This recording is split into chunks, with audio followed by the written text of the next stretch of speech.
नमस्कार दोस्तों। सरकारी कर्मचारियों और पेंशनर्स के लिए एक बहुत ही महत्वपूर्ण अपडेट सामने आया है। 8th पे कमीशन को लेकर एक नया आधिकारिक पत्र जारी किया गया है, जिसने कर्मचारियों के बीच काफ़ी चर्चा पैदा कर दी है।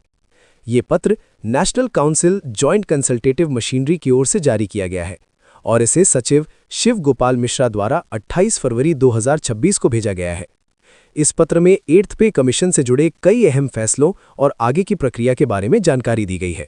दरअसल 25 फरवरी 2026 को 8th सीपीसी ड्राफ्टिंग कमेटी की पहली बैठक आयोजित की गई थी। इस बैठक में विभिन्न कर्मचारी संगठनों से प्राप्त प्रस्तावों पर विस्तार से चर्चा की गई। चर्चा के बाद कई महत्वपूर्ण निर्णय सर्वसम्मति से लिए गए। सबसे पहला निर्णय ये लिया गया कि स्टाफ साइड की ओर से 8th पे कमीशन द्वारा जारी किए गए 18 प्रश्नों के लिए ड्राफ्ट जवाब तैयार किया जाएगा। इन जवाबों को ड्राफ्टिंग कमेटी के सभी सदस्यों के पास उनकी समीक्षा और मंजूरी के लिए भेजा जाएगा। दूसरा महत्वपूर्ण फैसला ये लिया गया कि नेशनल काउंसिल जेसीएम के सचिव की ओर से 8th पे कमीशन के मेंबर सेक्रेटरी को एक पत्र भेजा जाएगा, जिसमें जल्द से जल्द बैठक आयोजित करने का अनुरोध किया जाएगा। इस बैठक का उद्देश्य होगा कि 8वें वेतन आयोग की कार्यप्रणाली और आगे की प्रक्रिया पर चर्चा की जा सके। इसके अलावा एक और बड़ा फैसला ये लिया गया है कि ड्राफ्टिंग कमेटी के कुछ सदस्यों की मदद से स्टाफ साइड का कार्यालय सभी प्रस्तावों का अध्ययन करेगा और उसके आधार पर 8th पे कमीशन के लिए एक विस्तृत मेमोरेंडम तैयार किया जाएगा।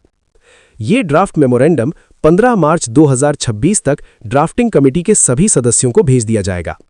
इसके बाद कमेटी के सदस्य 25 मार्च 2026 तक अपने सुझाव, संशोधन और टिप्पणियां भेज सकेंगे। इन सभी सुझावों और संशोधनों को ध्यान में रखते हुए अंतिम ड्राफ्ट तैयार किया जाएगा। इसके बाद इस अंतिम ड्राफ्ट पर अप्रैल 2026 के पहले सप्ताह में ड्राफ्टिंग कमेटी की बैठक में चर्चा होने की संभावना है।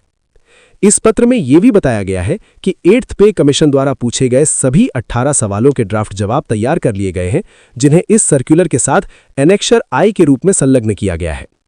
ड्राफ्टिंग कमेटी के सदस्यों से कहा गया है कि वे इन जवाबों की समीक्षा करें और 2 मार्च 2026 तक अपनी मंजूरी या सुझाव भेज दें।